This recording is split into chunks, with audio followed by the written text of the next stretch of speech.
Same thing with agriculture. It's a process. It's not easy. So it requires a certain degree of stubbornness with a purpose to carry on. You will fail, failures will happen, but you are stubborn, so you will try again and again. And I agree. Hola, Viviana. Yo soy la hija de Blanco Tico.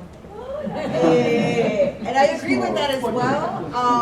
And I think it has to go coupled with other things. It can't just be, let's do this without thinking about all the other factors that are impacting. And I wanted to let you know as well of cultural projects that are happening in Puerto Rico right now. There's La Maraña that are designed, they do participatory design, and they intervene in the streets and deal with abandoned buildings.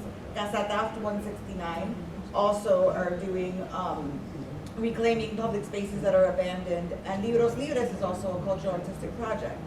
I don't mention Santurce's ley because there's been a lot of pugna about gentrification and Santurce and whether it's a contradictory project. Right. Santurce's ley is a contradictory project. But there are culture, and in the strike in Puerto Rico, there are so many artistic projects that happen during the day. There are conversatorios that are going on. So there's a lot of art and culture that is infused into the struggle that are going on. So I have to say now that you mentioned that we have and I'm going to talk about that, and I brought the catalog.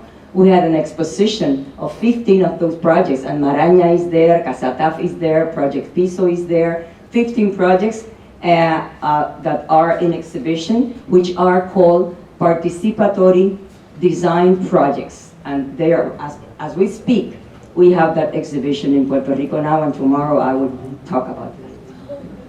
Any additional questions or comments? I have one last question. Yes.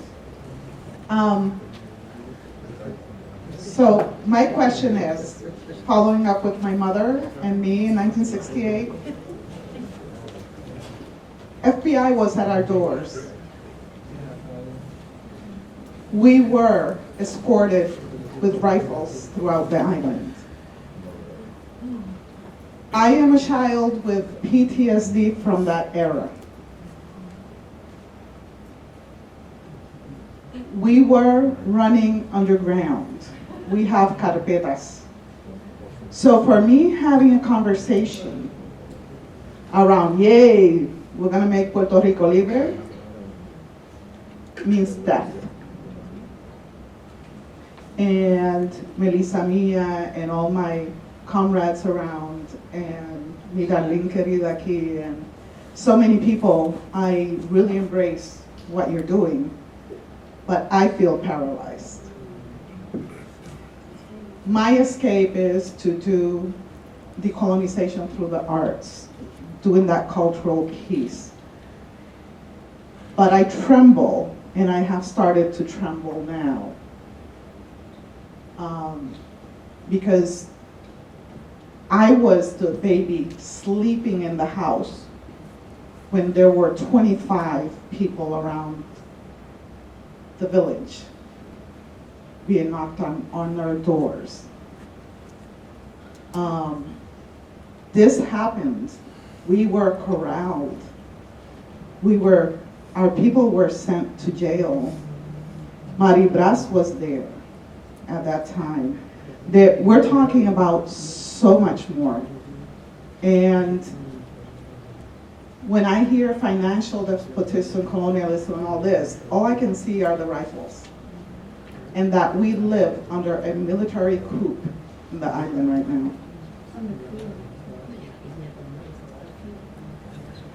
Any last thoughts from the panelists before we wrap up?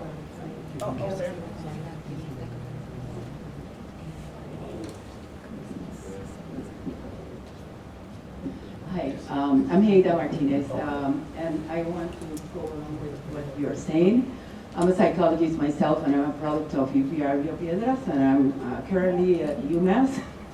I had a personal migration out of Puerto Rico in the 90s, and I hear what you're saying.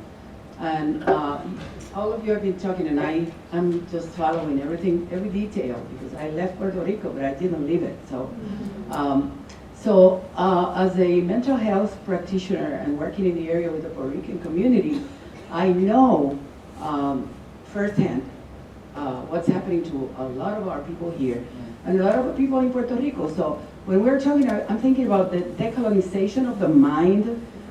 Where do we go deeper into that? Because it's more than talking about that. I would love to see my island free. I would love to see my people happy. But how can we all together do that in a way that we're looking at that roots that are there? I remember I was in the 60s at UPR. A lot of the students that were there, they didn't finish college. They didn't get a job. I went to my master's and then I came here. So I went on, but most of them were not. We were in the social sciences department, so you can imagine what happened. So my concerns, I'm coming here today to listen to all of you, is like, how can we work from, yes, the roots, all together from our different areas and fields, and look for solutions where we can address not only the political, because it's more than that. I work with a community here that internalized oppression is like their main issue. There is no way that we can try to move them on because they are there. And they see the oppressor as the God, as the one that's going to save them. So we become the enemy. And this is what I'm seeing in Puerto Rico with the students. I back up the students 100%. So this is a good time. I just have to do a time check because I know that people have to move up. So that's a good, the question's a good segue. See if the panel can address the concern and sort of some final thoughts as we move on to the I hope we can come to some solution this week. Thank you. Any final thoughts from the panel? Reaction to that? So just a few words on the last two comments. I want to say that the words that I express, I never express them lightly. I am the son of these people that you were talking about. These are my neighbors. I know these stories. They were my bedtime stories. Yes. So this is very much real to me. And yes, I have not experienced repression in the same way that my father experienced it. Nobody ever has shot at me, not intentionally. So what I'm saying is, in spite of this, right? In spite of the stories that my father said, he always said, "No se puede vivir con miedo." And the only way that this is stopped is when our hearts stop. That's the only way that it can and it should stop.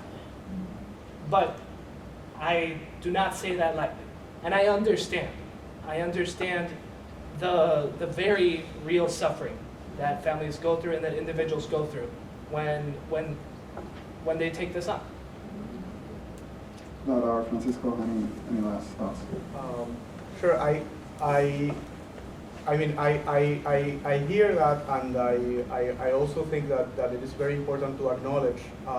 But as someone who also grew up with those stories and lived through a carpeta and to see what was in there, I think that this past has to, our relationship to that past and to that memory. There's different possibilities of how we establish that relationship. One of them is mere remembrance or commemoration or dread of that. Another one is the possibility of thinking that it was sort of like a golden age, and this is something that we experienced as seeing the photographs, the black and white photographs of the strikes at UPR and whatever.